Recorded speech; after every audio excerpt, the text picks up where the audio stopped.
Hello.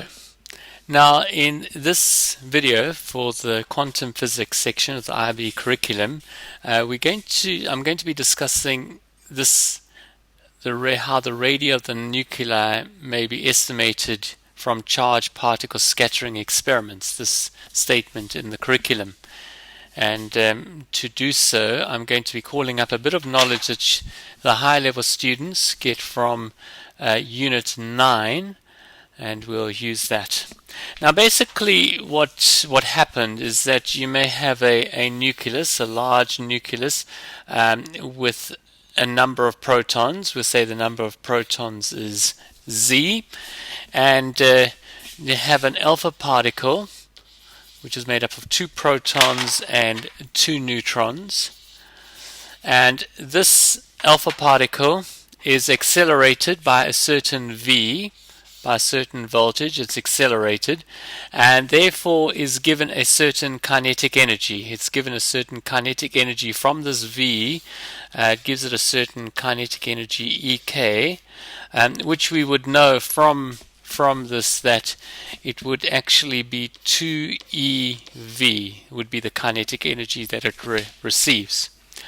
Now, as the alpha particle heads towards the nucleus, it is going to experience a repulsion force from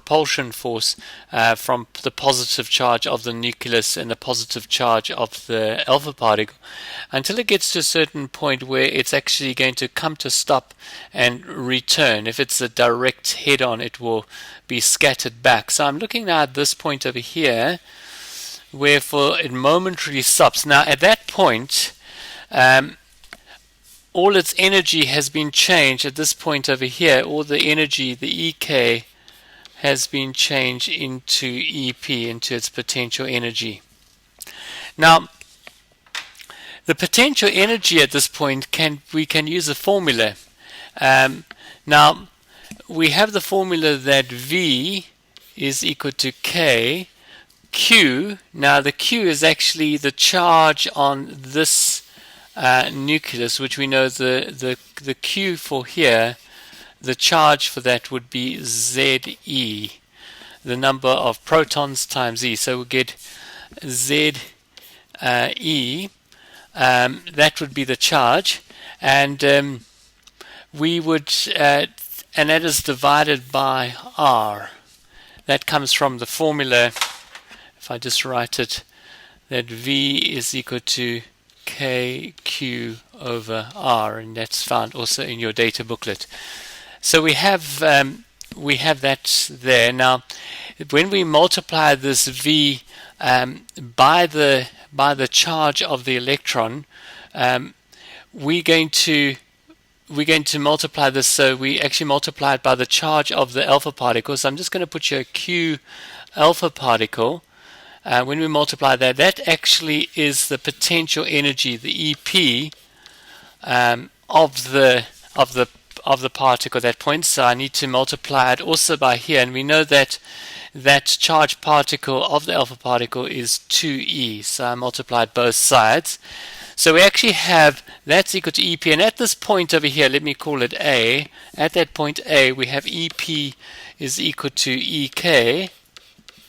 So we will therefore have EK is equal to K 2Z E squared divided by the distance, and I'll use D now, the distance from there to there, that would be D.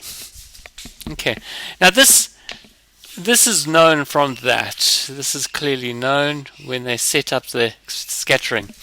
So what experimental physicists have done is they've increased this. They've made this bigger and bigger, and therefore as they've made that bigger and bigger, the D term over here has actually become smaller and smaller. So they've actually been able to get closer and closer to the nucleus. Now the D can actually be worked out by if we have K to the atomic number divided by the EK, which we know, if I just put it in brackets, is actually equal to 2 eV of the accelerating potential, is equal to that. And by increasing this value, they are making this value smaller and smaller until one gets to a point where there is no reverse scattering, where there is no particle scattering. And that's basically when the alpha particle becomes very close into the nucleus, and the nucleus is the strong nuclear force actually starts to interfere and to attract that helium, that alpha particle over there. And that occurs at very small distances. It has been demonstrated, as you can read from your textbook, to be of the order of about 10 to the minus 15 meters. 10 to the minus 15 meters. It has given experimental physicists, an idea of the radius of that nucleus. So I hope that makes some sort of sense. Please come and see me, and if you need further assistance with that, I'll be happy to help you. Thank you very much.